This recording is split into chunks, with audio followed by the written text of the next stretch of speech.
हरिया, मैं काम करता हूँ बहुत बढ़िया, खाता हूँ खाना और रोज गाता हूँ गाना।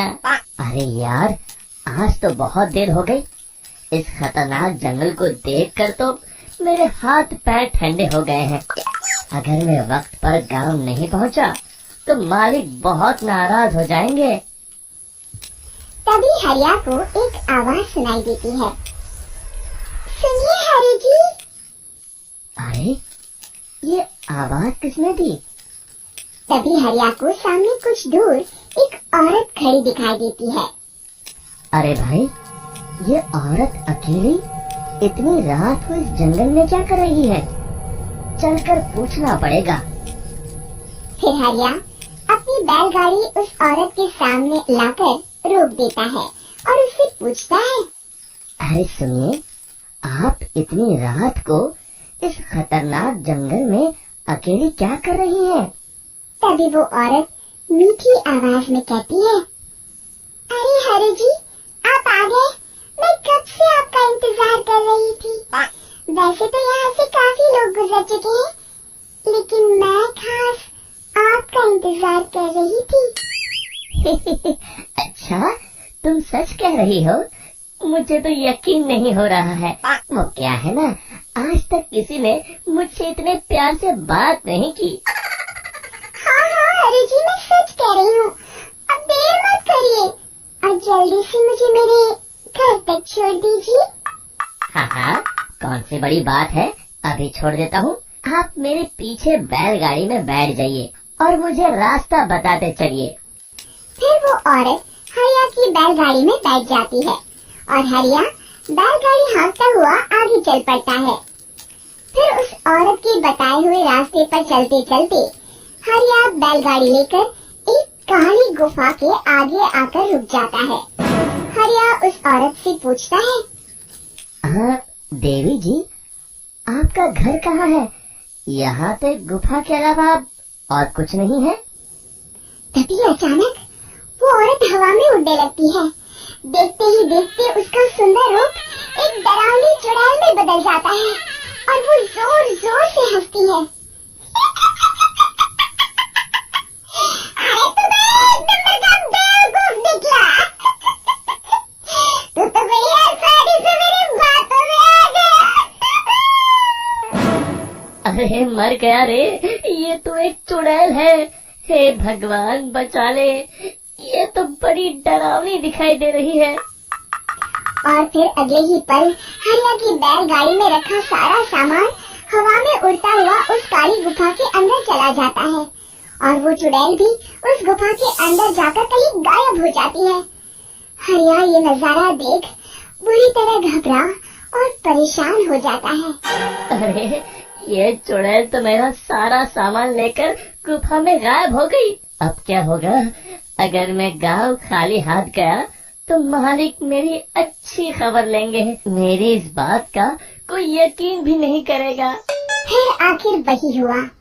हरिया के मालिक चंपक सेठ को हरिया की किसी भी बात पर रत्ती भर भी यकीन नहीं हुआ।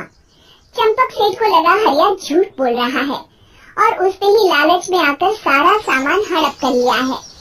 फिर हरिया को बेईमान समझकर चंपक सेठ उसे काम से निकाल देता है। अगले दिन अपनी दुकान में परेशान बैठा चंपक सेठ गुस्से में बड़बड़ाता है। अरे, दुकान में तो सामान बिल्कुल भी नहीं है। अब मुझे ही शहर जाकर सामान लाना होगा। फिर वो अपनी बैलगाड़ी लेकर शहर चला जाता है। शहर से सामान लेकर जब चंपक सेठ वापस गांव लौट रहा होता है, तभी उसे एक आवाज सुनाई देती है। चंपक जी, ओ चंपक जी। अरे, ये तो कोई मेरा नाम लेकर मुझे पुकार रहा है। फिर उस रास्ते में वही औरत खड़ी दिखाई देती है। फिर क्या था, हरिया की तरह चंपक सेठ भी इस औरत के पास अपनी बैलगाड़ी लेकर जाता है और वो भी उसकी चिकनी चुपड़ी बातों के मुंह जाल में फंस जाता है। फिर चुड़ैल उसे भी अपनी गुफा तक ले जाती है और उसका सारा सामान लेकर गुफा में गायब हो जाती है। बेचारा चंपक सेठ लाचार होकर खाली हाथ गांव लौट आता है। फिर ये उस जंगल में रोज की बात हो जाती है। जो कोई भी शहर से कुछ लेकर गांव की तरफ लौटता, वो चुड़ैल उसे बेवकूफ बनाकर उसका सारा सामान लेकर गुफा में गायब हो जाती। एक दिन हरिया एक लकड़हारे को उसी जंगल की तरफ जाते हुए देखता है। फिर हरिया उसे रोकते हुए कहता है, अरे भाई, क्यों अपनी मौत को दावत दे रहे हो? मेरी बात मानो, आगे जंगल में मत जाओ, वहाँ एक बड़ी भयानक चुड़ैल रहती है। लकड़हारा हरिया की बातों को नजरअंदाज करते हुए कहता है, अरे भाई, मुझे पहले ही बहुत देर हो चुकी है, मुझे जाने दो भाई। शाम तक लकड़ियाँ काट कर शहर के बाजार में बेचना है। तुम अपनी ये कहानी किसी फुर्सत में बैठे इंसान को सुनाओ, अब मैं तो चला। इतना कहकर लकड़हारा वहाँ से आगे जंगल की तरफ चला जाता है। फिर अगले दिन गांव के मुखिया के घर के बाहर बहुत सारे लोग जमा हो जाते हैं। तभी हाथ में कुल्हाड़ी लिए खड़ा लकड़हारा कहता है, अरे मुखिया जी, अब आप ही हमें बचाइए उस जंगल वाली चुड़ैल से। हमारा सारा काम तो शहर से ही होता है। अरे मुखिया जी, उस चुड़ैल की वजह से तो मैं पूरी तरह बर्बाद हो गया हूँ। हम सबको मिलकर उस चुड़ैल का कोई इलाज करना पड़ेगा। तभी भीड़ में खड़ा बीरा कहता है, आप लोग चिंता मत करिए, कल से वो चुड़ैल किसी को नहीं लूट पाएगी। मेरे पास एक बहुत अच्छी तरकीब है। तभी चंपक सेठ उसका मजाक उड़ाते हुए कहता है, अरे तेरा नाम वीरा है तो क्या हुआ? तूने अभी उस चुड़ैल को देखा नहीं है? जाकर अपना काम कर, बड़ा आया। तब मुखिया जी कहते हैं, नहीं नहीं चंपक सेठ, मुझे लगता है हमें इस लड़के को एक मौका देना चाहिए। फिर सभी गांव वाले मुखिया जी की बातों से सहमत हो जाते हैं और वीरा शाम को एक बैलगाड़ी में कुछ सामान लाद कर उस जंगल की ओर चल देता है। वीरा, ओ वीरा, कहाँ जा रहा है? तभी वीरा मुड़ के देखता है, वही चुड़ैल एक औरत के रूप में खड़ी है। अरे बहन जी, मैं आपको ही ढूंढ रहा था। देखिए, मैं आपके लिए क्या लाया हूँ।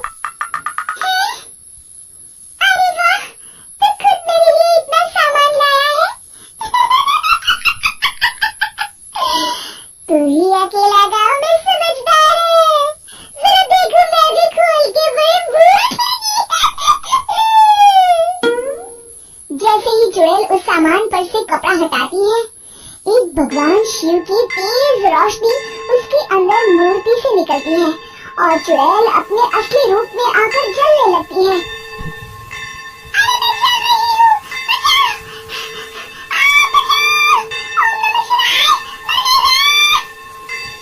देखते ही देखते वो चुड़ैल राख के साथ उड़ जाती है और सभी गांव वाले भी वहां जाते हैं। शिक्षा बुराई पे सदा अच्छाई की ही जीत होती है।